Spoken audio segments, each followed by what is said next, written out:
The Black Ops Cold War Alpha just concluded, and there are a ton of delicious details to take away from this alpha, and I wanted to go over some of those today, some of the good, some of the bad, some of the ugly, and of course give a general overview in case you have not been able to play it yet, or if you have played and you just want to hear my thoughts or have a nice discussion down below. Before we start, remember, if you do enjoy to leave a nice, thick, and juicy like, and as always, if you do enjoy today's content, as well as other content that you may want more of, such as my coverage of Cyberpunk 2077, Assassin's Creed Valhalla, or Battlefield, then make sure you hit that big red sexy subscribe button right underneath the video. So Black Ops Cold War, there's a ton of comparisons between it and Modern Warfare from last year, and I'm sure you're going to notice that if you are on social media platforms like Twitter. It's just something that is going on rampantly because these games are so contrasting. You see, Modern Warfare tried to innovate the series and add a ton of new things that they thought fans would enjoy. And some of the things people really enjoyed, some of the things people did not,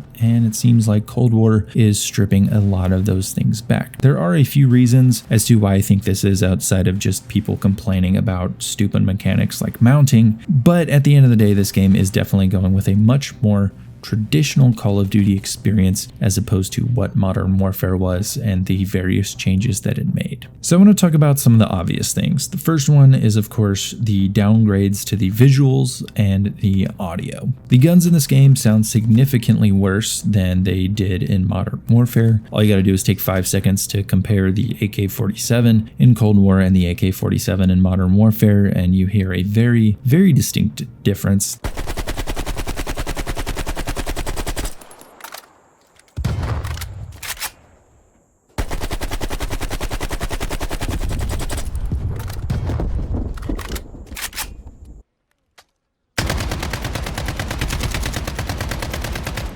The one in Cold War sounds just like an artificial computer generated sound, pretty generic sounding. They don't sound bad, but in comparison to Modern Warfare, they do sound very, very, very poor. Now there are some upgrades in terms of footsteps. They do sound much more clear in the overall ambience of the game. The problem was in the alpha, a lot of the times the footstep audio was quite inconsistent.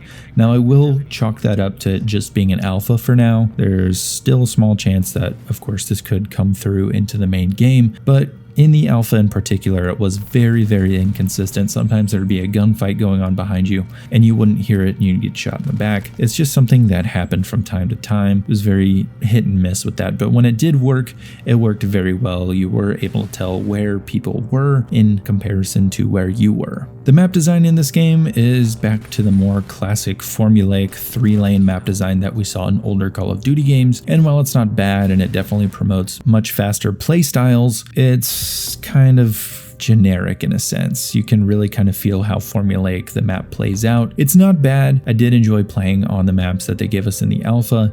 Now, I will say that Miami is not that bad of a map. I actually had some really good rounds on that map, and I do think that if you play it right and you learn some of the areas that people are going to come through, it plays like kind of how the other maps do. It's not that bad. I actually kind of enjoyed some of my time on Miami. Now, I didn't like the general setting just because I don't feel like Miami is that kind of war setting.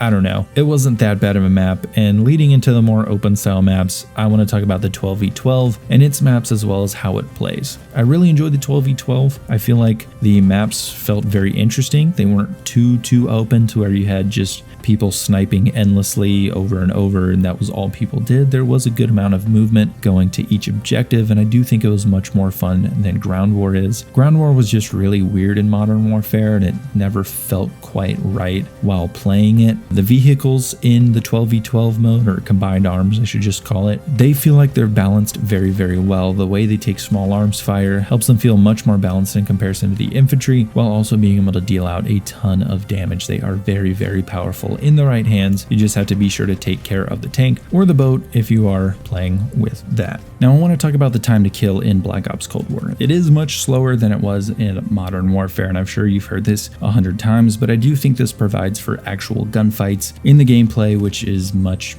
more fun than it was in last year's Modern Warfare, just because it felt like in MW that you were just kind of winning or losing based off of connection and not really any sort of skill. It was just really annoying pretty much all the time. There weren't really any actual gunfights involved. It was just kind of quick bursting people. Now, if there was one change I could make to the TTK in this game, I would want a little bit more recoil, but also more damage to the guns. So to increase the skill gap a little bit more, you would have to control the weapon more, but you are rewarded for actually landing those more difficult to hit shots. So it's not even really a TTK change, just kind of like a slight balance change to where you can actually feel rewarded for being able to control some of the more higher kick weapons. I do think that could provide for a much more satisfying gunplay experience, but overall the gunplay in this game isn't too bad. It's kind of your traditional Call of Duty gunplay. Not a ton of recoil, somewhat slower time to kill. Just land your shots, you're kind of using a laser all the time. Now, the last thing I really want to go over is the SBMM, and this almost deserves its own entire video. SBMM is just a cancer when it's put into public lobbies. Sure, there needs to be some element of matching people to where you don't have people who are really highly skilled going up against people who it's their first match. But again, that's for its own video. I have given my thoughts on this subject on Twitter, so if you don't follow me there already, you definitely should to keep up with things like that. But to kind of sum things up, skill-based matchmaking definitely belongs in a ranked setting.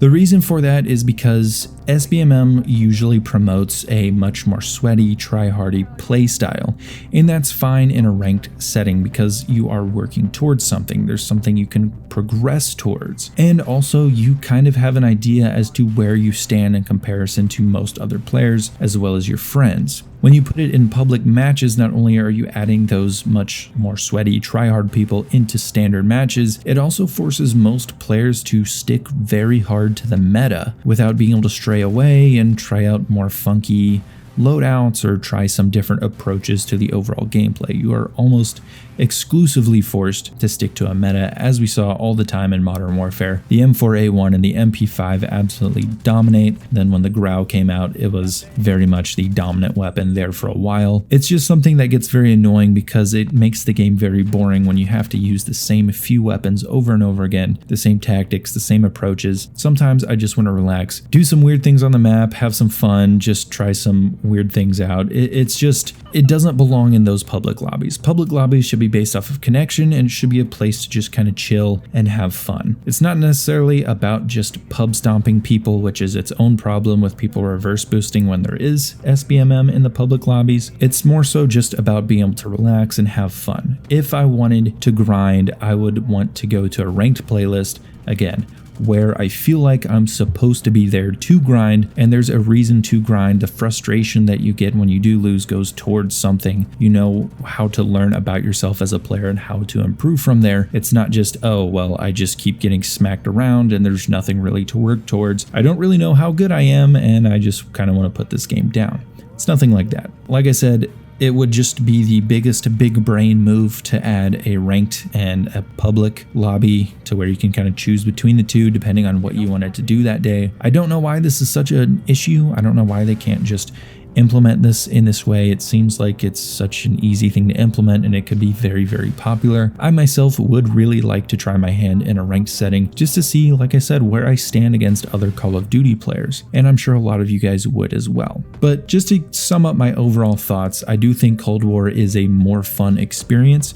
Generally, I did find that I could change up my loadout. Didn't feel like there was a total dominant meta in the game. There were a couple guns like the AK-47U and the Type 63 that felt very powerful, but I felt like I could be successful even using other weapons like either the XM4, the M16, or the MP5, anything like that. I felt like I could really pick up and still do well with. I wasn't totally being dominated by just strictly meta weapons. The game itself does feel like a downgrade in some areas to Modern Warfare, but the gameplay, which in reality is the most important part, felt like it was much more fun, much more improved, and even though some of the things were stripped back, I did very much enjoy my experience with Cold War, especially when compared to Modern Warfare. So let me know you guys' thoughts down below. I do hope to hear from you and have a conversation about this down below. So let me know your thoughts, and as always, I will see you guys in the next video.